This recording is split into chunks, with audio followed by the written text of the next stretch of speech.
The Papua New Guinea Parliament is meeting over the next 2 weeks, and there are suggestions that the issue of Bougainville independence could be put before MPs. Bougainvillians voted resoundingly 4 years ago for independence in a non-binding referendum. Under the peace agreement of 2001, the final decision on the independence issue would be made by the PNG Parliament after consultation between both governments. Don Wiseman spoke with lawyer Professor Anthony Regan from the Department of Pacific Affairs at the Australian National University.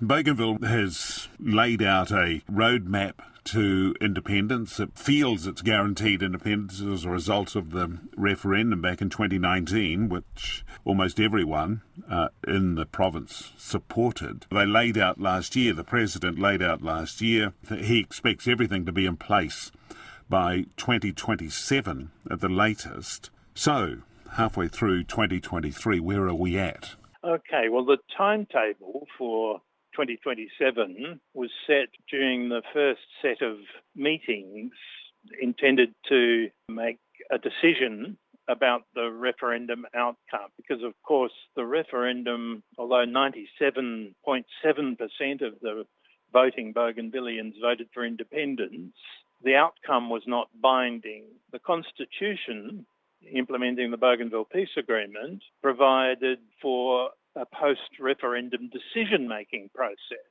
and it was a several-step process. The first step is supposed to be consultation between the two governments. The second step is supposed to be a decision in the PNG Parliament. And a third possible step is a dispute resolution process if either side is unhappy with anything in relation to the referendum. A dispute resolution process which can involve a reference to the Supreme Court on constitutional or legal issues if they're involved. The consultation step began quite late, 18 months after the referendum, partly delayed because of COVID and other things, partly by other factors. So that began in May of 2021, and 3 meetings were held in 2021, but not a great deal was achieved.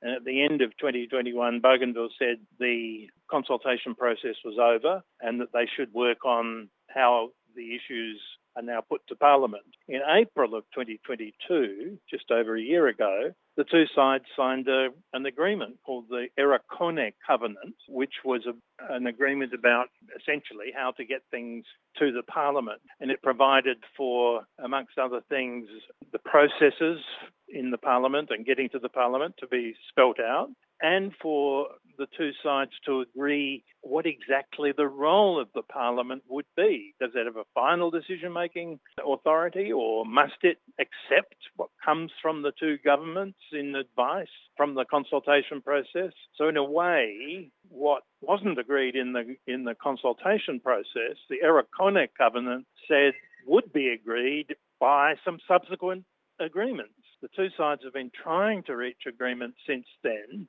but it hasn't gone very far. And in the last few months, there's been very little communication between them, not much action. However, the Papua New Guinea minister was in Bougainville some weeks ago and indicated that he wanted to see the results of the referendum tabled in the June sitting of Parliament. Now, that sitting begins today. A large group of Bougainville leaders apparently has gone to Bougainville to be there for that meeting, and nobody's too clear what will happen. There's been no indication yet, as I understand it, from the minister about how the matter will be dealt with in Parliament. So I think we're, in a sense, just at the moment, on the 6th of June, waiting to see how the 6th of June commencing parliamentary session deals with the issues. There's been very little discussion even in the newspapers or on the radio here in Papua New Guinea, so we haven't got much to go on. Well, let's presume that it is tabled. What will that actually mean? It was always left rather vague in the Erakone Covenant. It was agreed in that covenant the results would be tabled before the end of 2023. If you like, the minister, Mr. Makiba, in his promise to the Bougainvillians that it would go to Parliament in June, was speeding up the timetable beyond what it needed to be. Not that there was anything wrong with that. It seems, however, to be understood that that would be an initial discussion. The covenant doesn't spell this out, but there seems to be the understanding that that would have been an initial discussion, because, of course, under the timetable for resolving things, finally, that was agreed in the consultation meetings in 2021, final resolution is to be achieved somewhere between 2025 and 2027. No earlier than 2025, no later than 2027. So it seems this would be an initial discussion in the Parliament, and then it would be left to a later decision of the Parliament. And it would still have to be agreed between the two sides what exactly the scope of the power of the Parliament will be. So there's a lot of things still in the air. Over the years, there's been a lot of strident comments coming from MPs about not wanting to let Bougainville go, and then we went through a period, or have gone through a period in the last several years, where there have been a lot more conciliatory comments from various people, including Prime Minister Marape. How do you think it's shaping up right now, say if it was to come to a vote fairly soon? I don't think I'm the right person to ask about that. I'm not 100% sure at all. Of course, Papua New Guinea doesn't have anything like accurate opinion surveys for us to go on. The government has been saying for quite a while that it wants the issues much better understood before there is a vote. And I think part of the idea of having the issues tabled in Parliament in 2023 for initial debate and then a later decision on the substantive issue closer to 2025 to 2027 period, part of the reason was to help members of Parliament better understand the situation, because it's generally agreed that most members of Parliament have very little idea of what happened in the conflict or the peace process. The peace agreement was signed 2001, 22 years ago.